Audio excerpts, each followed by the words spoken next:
조갑제 TV 시청자 여러분 안녕하십니까? 2022년 8월 2일 오전 6시 30분입니다. 지금 낸시 펠로시 미국 하원 의장 민주당 소속입니다. 펠로시 하원 의장이 동아시아 방문에 나서 가지고 지금은 싱가포르에 있습니다. 그런데 오늘 아니면은 내일 대만을 방문할 것으로 보입니다.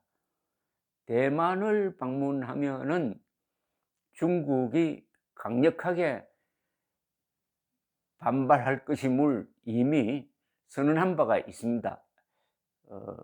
지난주에 시진핑, 바이든 두 사람이 화상 정상회담을 했습니다. 2시간 이상 했습니다.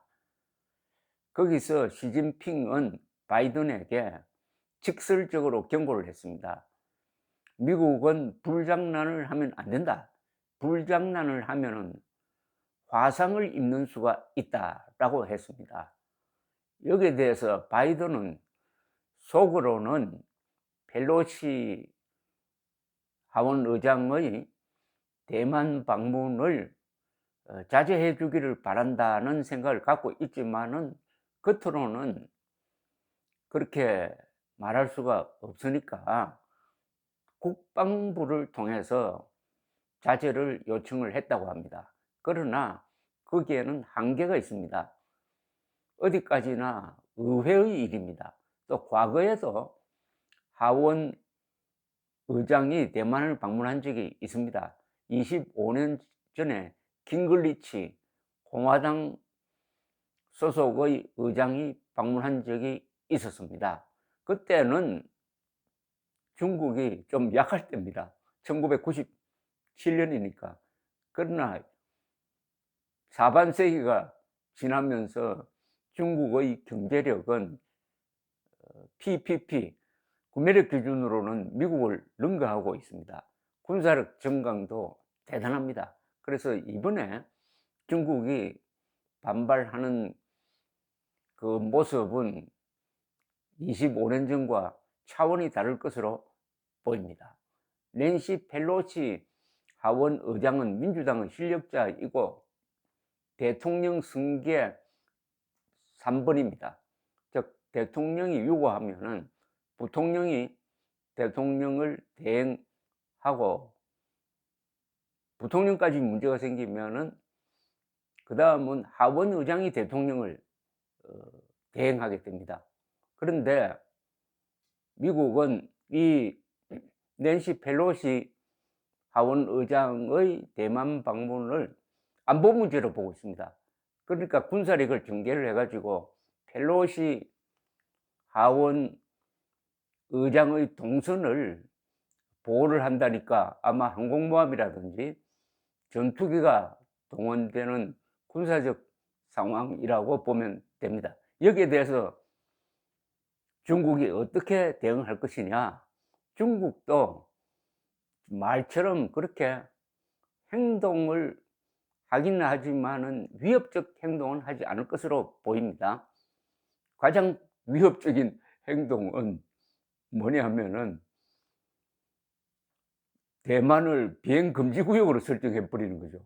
그러면 이거는 사실은 군사적 대결을 의미하는 거니까 거기까지 가지 않고 그 근처에 중국의 군사력을 배치시키는 방식 또는 대만 해협에서 미사일 발사를 한다든지 실전에 준하는 군사연습을 한다든지 그 정도가 되지 않을까 하는 관측입니다.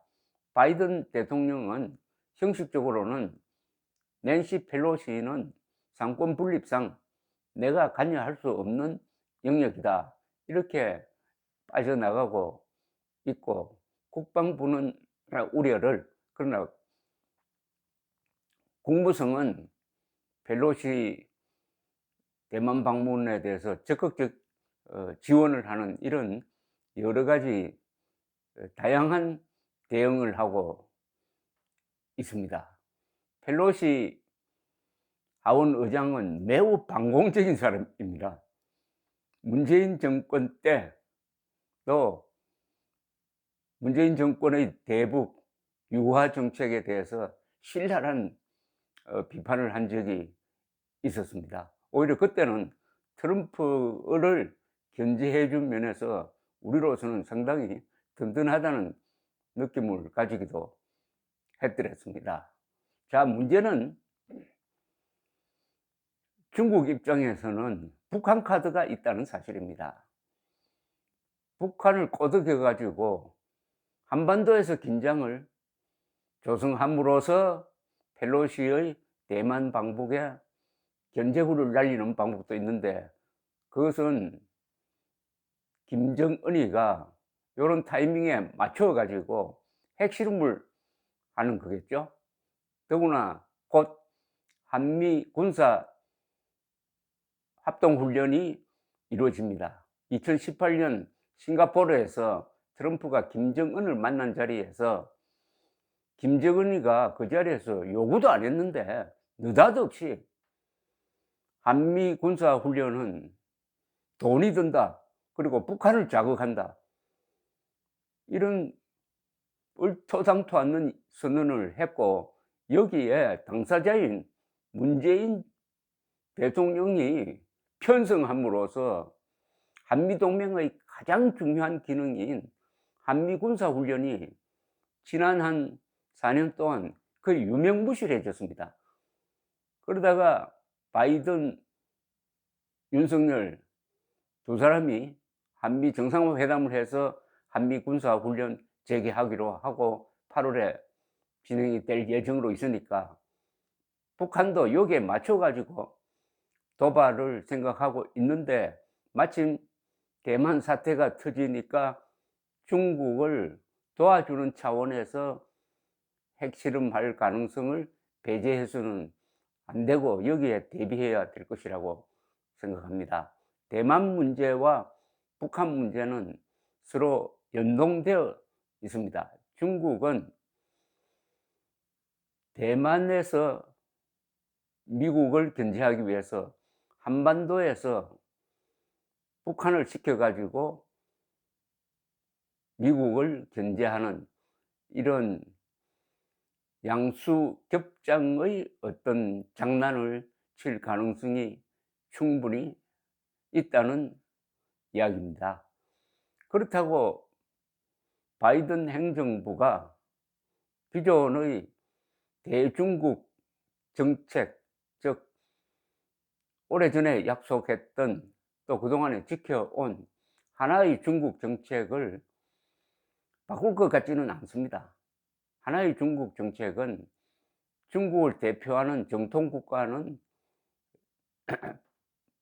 중국 공산당 정권이다, 이거죠. 그러나 그 중국이 대만을 무력 침공하는 것은 좌시하지 않겠다는 입장을 보이고 있습니다. 자, 시진핑 입장으로 돌아가면은, 시진핑은 지금 올해 안에 공산당 전당회의를 소집을 해가지고 제3기 연임을 결정해야 됩니다. 10년 이제 채웠습니다. 5년 더 해야 합니다. 그러려면은 민심을 얻어야 하는데, 지금 코로나 사태로 주민들을 너무나 통제를 한 데다가 그 여파로 경제 성장이 둔화되었습니다. 상당히 초조한 입장입니다. 이런 초조한 입장을 반전시키기 위해서 미국에 도전할 가능성도 있고, 또 미국에 도전했다가 미국이 반격을 세게 하면은 곤란한 입장에 처하니까 자제할 수도 있고, 그것은 점치기가 참 어렵습니다. 다만 하나 확실한 것은, 이런 긴장이 고조되면은 항공기라든지 이 군함이 상당히 긴장하게 됩니다. 그러다가 이 실수가 일어날 수가 있습니다.